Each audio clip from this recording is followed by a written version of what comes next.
Assalamualaikum warahmatullahi wabarakatuh. Anak-anak salih dan salihah, semoga semuanya dalam keadaan sehat, bahagia, dan ceria. Anak-anak, agar barokah pelajaran kita hari ini, mari kita mulai dengan membaca doa terlebih dahulu. Mari sama-sama kita baca doa dulu ya.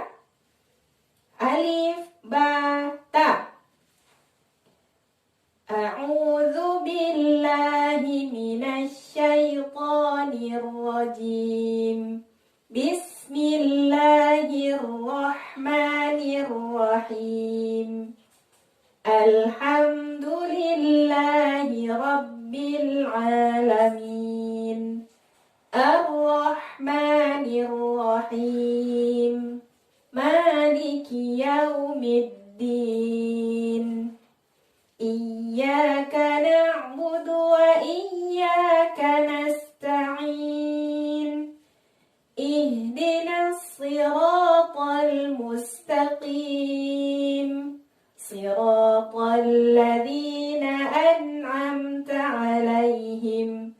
Ghairil maghdubi 'alaihim waladdallin.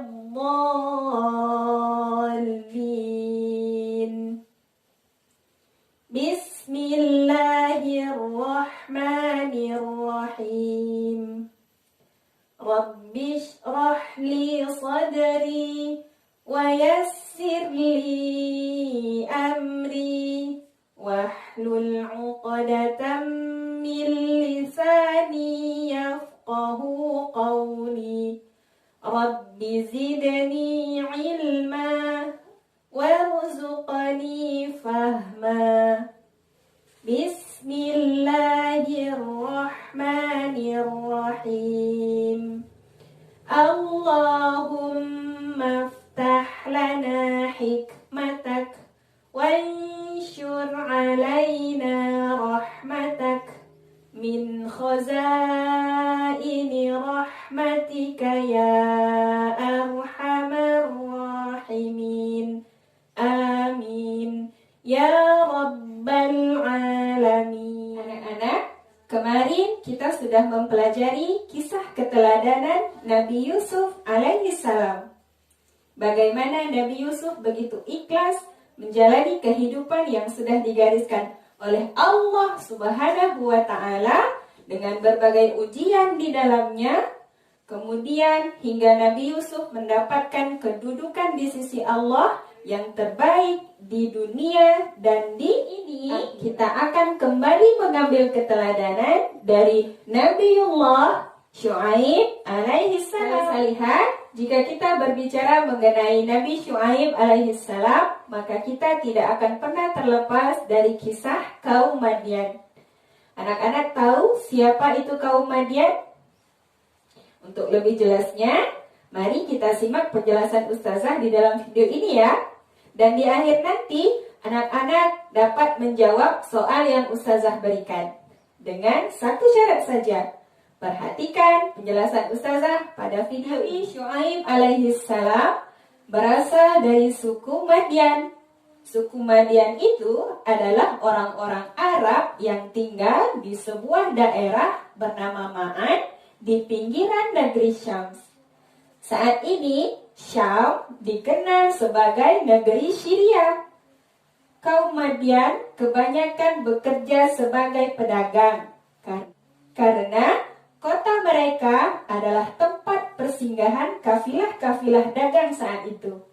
Kaum Madyan tidak beriman kepada Allah Subhanahu wa Ta'ala. Mereka menyembah berhala. Selain syirik, ada kebiasaan buruk yang dilakukan oleh kaum Madyan. Apa ya kira-kira? Ternyata kaum Madyan ini adalah orang-orang yang suka berbuat curang. Mereka mengurangi timbangan-timbangan jika mereka menjual suatu barang. Allah Subhanahu wa Ta'ala kemudian mengutus Nabi Syuaib alaihi salam untuk menyeru kepada mereka supaya mereka menyembah hanya kepada Allah Subhanahu wa Ta'ala dan tidak menyekutukannya. Bahkan kaum Madian pada saat itu mengejek dan mengancam Nabi Syuaib alaihissalam dengan berkata, "Wahai Syuaib, kami tidak banyak mengerti tentang apa yang engkau katakan itu. Sedang kenyataannya kami memandang engkau adalah seorang yang lemah di antara kami.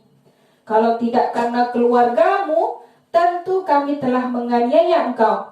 Sedang engkau pun bukan seorang yang berpengaruh di lingkungan kami."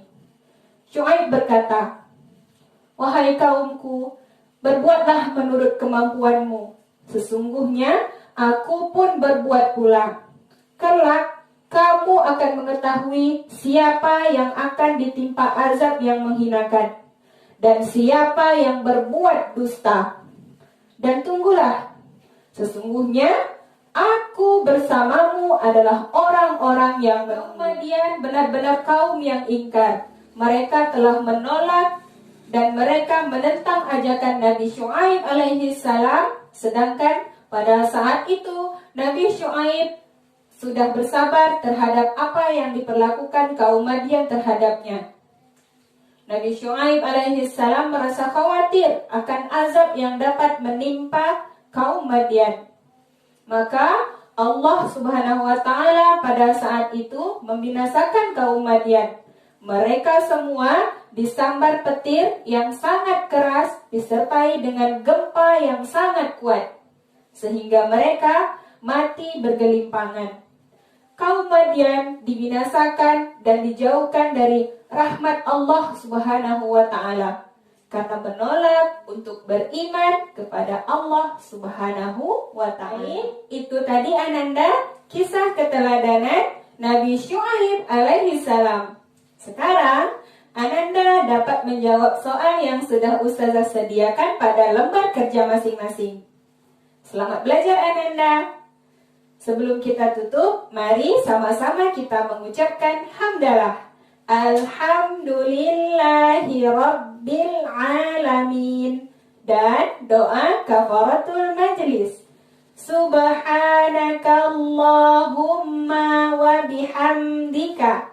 Ashhadu an la ilaha illa anta.